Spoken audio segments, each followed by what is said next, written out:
kurikira ikiganiro The YouTube course kuri Mr. Sam Entertainment.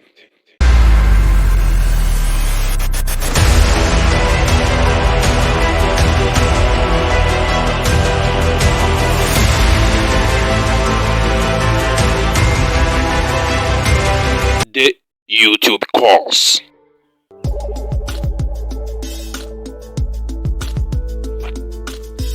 Ikaze kuri Mr. Sam Entertainment, by'umwihariko mu kiganiro The YouTube course mukurikira kuri Mr. Sam Entertainment. Ndagushimiye cyane rero wowe wakoze subscribe kuri Mr. Sam Entertainment, wahisemo neza gukanda subscribe hano kuri Mr. Sam Entertainment, kuko uzajya ubona content z'ubwenge zizagufasha gukorera amafaranga kuri YouTube, documentary zirimo amasomo y'ubwenge n'ibindi biganiro byiza cyane tugenda dushyiraho umunsi ku wundi. Uyu munsi rero turakomeje muri The YouTube course. The YouTube course ni ikiganiro twabatangiriye cy'uruhererekane gisobanura uburyo ushobora gukorera amafaranga binyuze ku rukuta rwa YouTube. Yes, turacyakomeje rero uyu munsi tukuzaniye video nziza cyane igiye kukwereka impamvu video zawe zitarebwa n'uburyo ushobora kubigenza zikarebwa n'abantu benshi cyane, zikapostinga zikagera kure. Yes, nk'uko ngena nabibabwira rero, YouTube ni urubuga ushobora gukoreraho amafaranga binyuze mu gushyiraho ibiganiro bifasha abantu. Wamara kuzuza ibisabwa ugatangira kubona income cyangwa se amafaranga aturutse mu bikorwa byawe. Yes, nabashimiye rero mwese mwafashe umwanya mukareba ikiganiro n'icy'ubwenge. Wahisemo neza gukora subscribe hangaha, kuko bizagufasha mu bintu byinshi cyane uzagenda ukora bijyanye na YouTube cyangwa se andi masomo yagufasha mu buzima busanzwe, bitari ibintu by'imyidagaduro cyane bishobora gutuma utagira intego mu buzima. Yes, turagushimiye, tunaguha ikaze. Yes, muri video y'uyu munsi rero ngiye kubabwira impamvu video zawe zitarebwa, zitagera kure. Kubera ko video zawe zitarebwa, ese iyo urebye video zawe wasize kuri YouTube, wowe ubwawe nyine ugafata telefone ukareba video, izo views zirabarwa, barazibara bakaziha agaciro? Ibyo ni ibintu tugiye kurebera hamwe muri iyi video. Reka tujye ku cyambere, impamvu video zawe zitagera kure. Why are my video not getting enough views? You did not use the right video tags.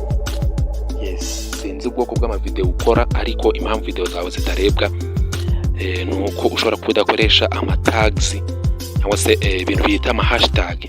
Hari video twakoze ushobora gusanga muri description y'iyi ngiyi ivuga ku bintu by'ama hashtag wakoresha video zawe zikagera kure. Iyo utakoresha ama hashtag cyangwa se ibirango ushobora kugaragaza video yawe, bishobora gutuma video yawe isafaringa ntirebwe n'abantu benshi, bityo views zikagabanuka.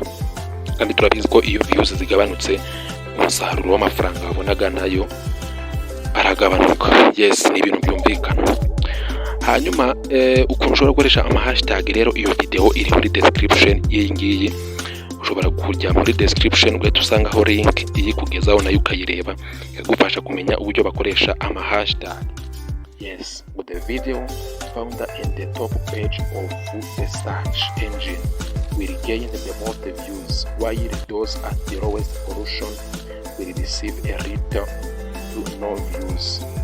That is why you also need to make sure that your video is well optimized. That includes making sure that your video has the right tags. Yes, bishatse kuvuga iki rero? Hari ukuntu ujya kuri YouTube, ku rukuta rwa YouTube, ugifungura YouTube hari video witubona. Hari video z'abantu nyine bagiye batandukanye, baba mu Rwanda cyangwa se abo hanze. Ugifungura YouTube ugahita ubona video zabo ziri imbere, nizo ziza zikwiyereka imbere. Baratubwira ko izo video zigira views nyinshi cyane, ariko iyo video yawe itazi imbere, abantu badafungura phone zabo ngo bahite bayibona muri video za mbere, iyo video baratubwira ko itagira views nyinshi. impamvu rero ubona video z'abandi ziri imbere, kubona nyine ugifungura telefone yawe ugahita ubona video y'umuhanzi runaka, video yo kuri channel runaka, aba yarakoresheje hashtag za nyazo zituma mujya kuri YouTube uhita ubona iyo video. Yes, baratubwira ko rero nawe ushobora gukoresha izo hashtag kugira ngo nawe video yawe igitiza mu za mbere abantu bagifungura amatelefone yabo, bityo itubona views nyinshi. Yes, iyo mpamvu rero ukwiriye kumenya uburyo bakoresha ama hashtag. Iyo video iri muri description iyi ngiyi, ushobora guhita wasanga iyo link ukayifungura ugahita ubona iyo video. Yes, iyo mpamvu rero ukwiriye kugira gukoresha hashtag za nyazo. Yes, hanyuma iyo wowe urebye video yawe iri kuri YouTube, izo views barazibara. Ni ikibazo ukwiriye kwibaza. Ushobora gushyira video kuri YouTube ukajya ufata akanya nawe ukayiplaying ukayireba, wenda ukareba uko iri kupostinga, ko iri kuzamuka cyangwa se uko n'abandi bantu bayireba. Baratubwira ko rero views irabarwa iyo umaze kuyireba mu masegonda ari hejuru ya 30.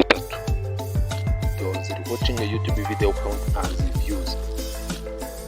Each time a viewer internationally initiates playing of a video on their device and watch at least 30 seconds, that counts as views.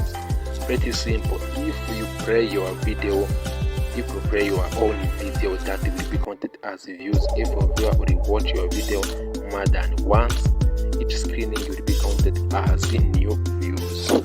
Yes, iyo urebye video yawe mu gihe kirenze amasegonda 30 babibara nka views, kandi niyo uyirebye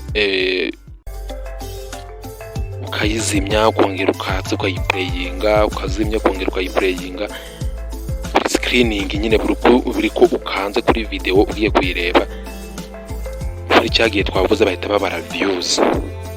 Yes, bivuze ngo ushobora kuyireba video ukongera ukayireba, ukongera batubwira ko nyine kuri screening bayibara as views nka views.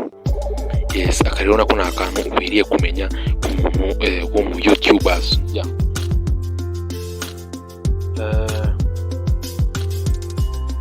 Rero nta masomo tuba bateguriye muri cya kiganiro cya YouTube course.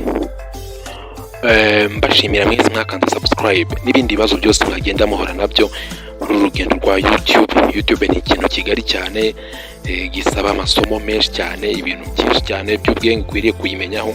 Wajya twandikira muri comments, turabasubiza abantu benshi mutwandikira. Tunabashimira ku bitekerezo byanyu muduha. Peace. Yari Mr. Sam.